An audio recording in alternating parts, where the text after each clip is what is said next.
In this video, I'm going to try to explain how ARCAMosaic is a type of participatory action research. When I started to do the ARCAMosaic project and to develop the model in 2003, I was looking for a method or a research approach that could really benefit ordinary people in community. I wanted to create a method that would promote equality and justice and would oppose marginalization and social exclusion. So I was actually in search of a method. I had read about action research. I had found a lot of very interesting ideas, but I found it very difficult to know exactly how I could do this precisely on the ground.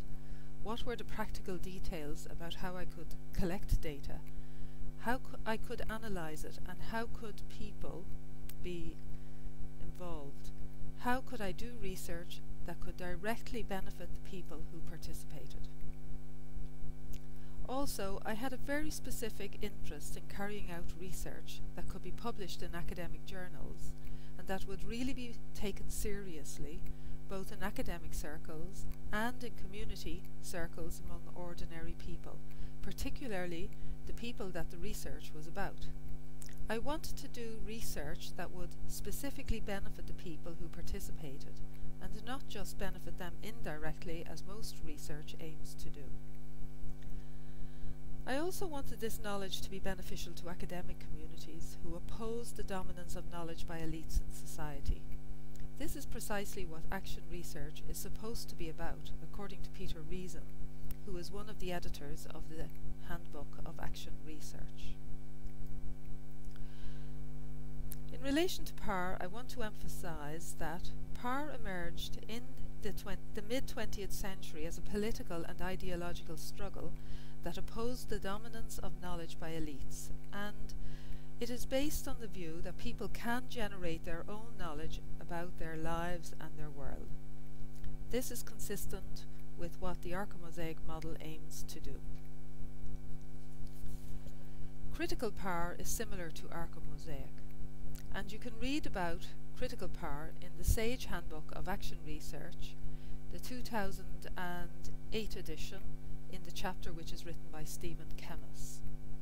As with critical PAR, ARCAMosaic treats the research and action as the co-generation of knowledge through communicative action.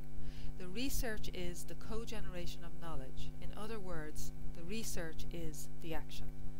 I didn't actually set out to do communicative action, but the approach I used is consistent with that theory by Jürgen Habermas. However, this is not entirely coincidental.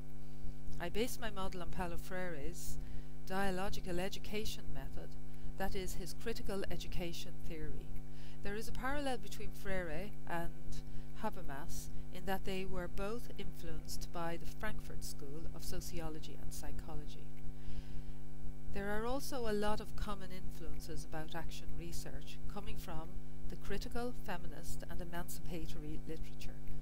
So my interpretation of Freire ended up being quite similar to Kemmis's work based on Habermas. That's just a coincidence. In the ARCAMosaic model, the participants are co-researchers who co-generate knowledge through communicative action. What's very important in ARCAMosaic is the creation of a semi-formal context in which each individual voice can be heard.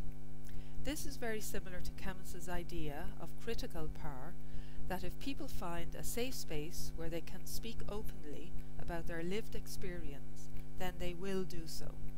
This doesn't often happen in everyday life, where conversations are often dominated by dominant individuals and dominant discourses, and where expressing a personal point of view is likely to lead to conflict.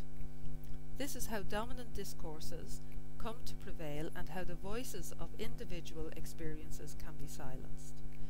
This is how the social context can suppress individual voices and individual experiences. So the ARCAMosaic model aimed to create this kind of semi-formal space in which individual voices can be heard. Finally, I just wanted to talk about this type of approach as a bottom-up approach, because this is the idea that feminists often use.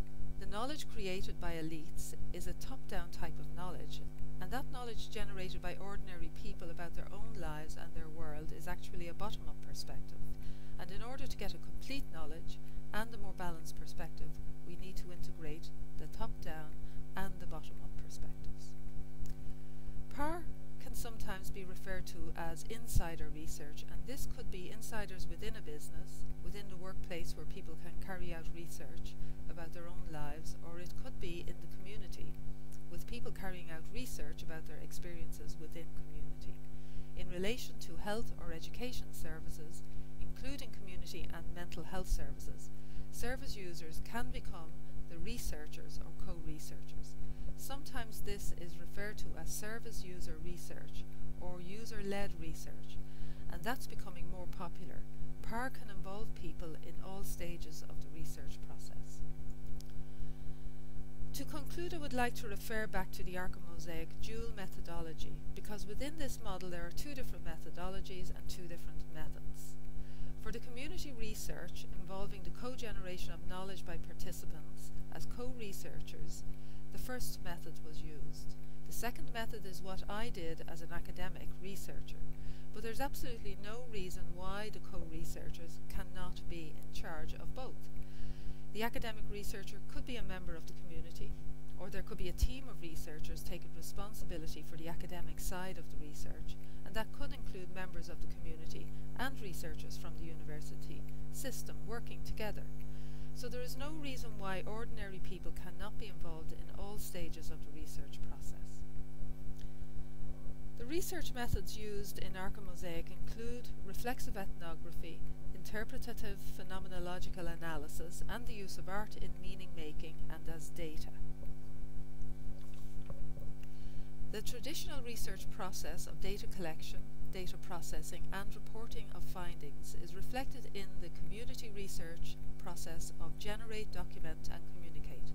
The processes are fundamentally the same in both cases, as they involve the generation and communication of knowledge to local and wider audiences, including academic audiences, using different media in order to disseminate the knowledge. This concludes this video. Here are the references and contact details.